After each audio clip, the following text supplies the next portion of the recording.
Welcome everyone to day 7. This right here is why I tell you guys not to compare your starters, okay? First we have this one, who of course again today is the star of the show. It's soft, it's tripled, it's bubbly, okay? It smells good, fruity, yeasty, doing exactly what it does, showing off, right? And then we have this one, okay? Who did absolutely nothing but maybe a few bubbles on the side. However, it smells yeasty, it smells fruity, it smells healthy to me. So understanding that we've said all along, this one already has its own yeast, its own enzymes, it has bran and germ that give that extra food, is going to stabilize and take off faster than this one. If your starter looks like this, that doesn't mean you're doing anything wrong.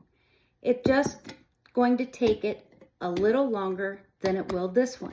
Now, if you've had that dramatic first rise and you see this the next day, that's that dormant period I told you it's going to go into, where the yeast and lactic acid are fighting the bad bacteria. But honestly, I mean, it's flattened out, it's liquefied. Remember yesterday it was extremely thick. That means that the yeast and the bacteria are doing what they do. They're eating through their food, okay? It's just going to take it a little longer. Some, when they become established and mature, like to do it very loudly.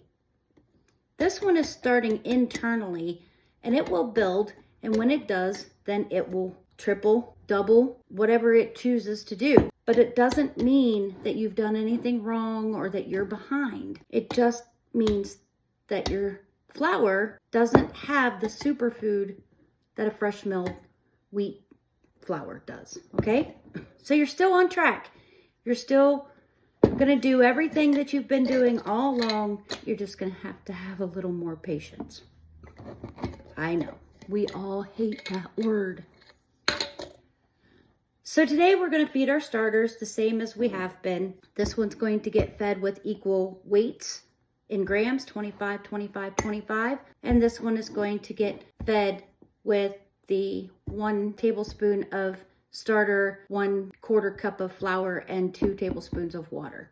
Okay, so let's start with this one. I need my tablespoon. Okay, so we're gonna start with our 1 tablespoon of starter. Now, I want you to look at this when I pull this out, because I want you to see it actually has been doing something. Do you see that? Remember, it was extremely thick. We could pick it up. It wasn't runny. That is absolutely the bacteria and the yeast eating and doing what they need to do. So you're right on track.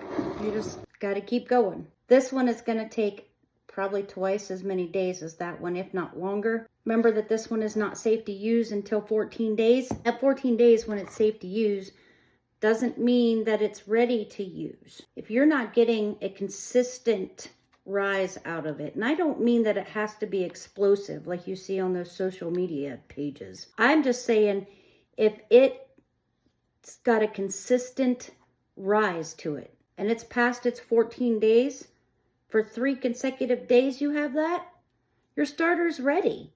It may not be strong, but it is safe to use. So let me clean my jar out and I'll be right back. Okay, now we can continue. Remember, we're going to do 2 tablespoons of water because we're going to do this a little on the thick side.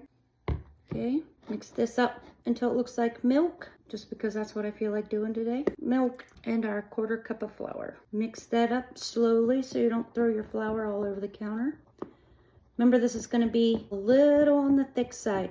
We should be able to pick this up with 1 scoop. Make sure you get all that dry flour incorporated. See that?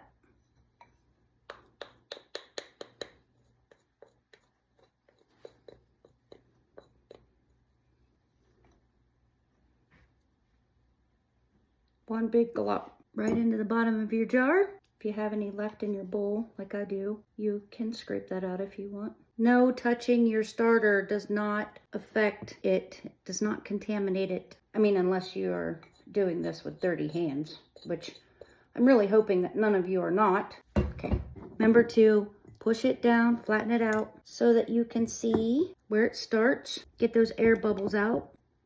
Okay, That's about as good as we're gonna get it. Wipe your hands. Put its lid on, leave it alone and let it rest. Mark your jar. Remember, mark it right at the top of your starter so you can see if it actually does rise, even if it's slightly. Okay, this one is our scale one. Remember to put your bowl on the scale before you turn it on so that you're not weighing your bowl and that it's on grams and not ounces. Okay, we're gonna do 25 grams. I want you to look at that beautifulness. If your starter looks like this when you start, before you feed it, I just want you to take a moment before scooping it out and admire the webbing that it's creating in your jar. Okay, there's 25 grams. Let me clean the rest of this out and I'll be right back. Clean jar. Okay, there's 25 grams of starter.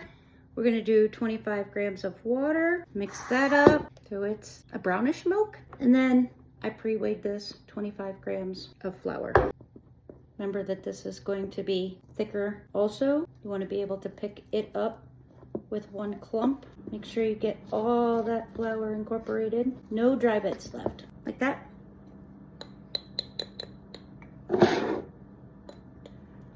One big swoop right into the bottom of your jar. Flatten it out as well. This one's a little stiffer. It doesn't want to flatten out. It wants to keep coming back out with my spatula. See that? Very stiff. Okay. Put its lid on. Remember, these lids aren't to be tight because the gas needs to escape. Not that the yeast needs air, it's anaerobic, but you don't want that CO2 building up in your jar and nowhere to escape or you're gonna explode your jar. Mark it at the top, let it rest. You guys go and check out the written material that goes with this that explains pretty much everything that I explained in more detail. And we'll come back tomorrow and see how they look.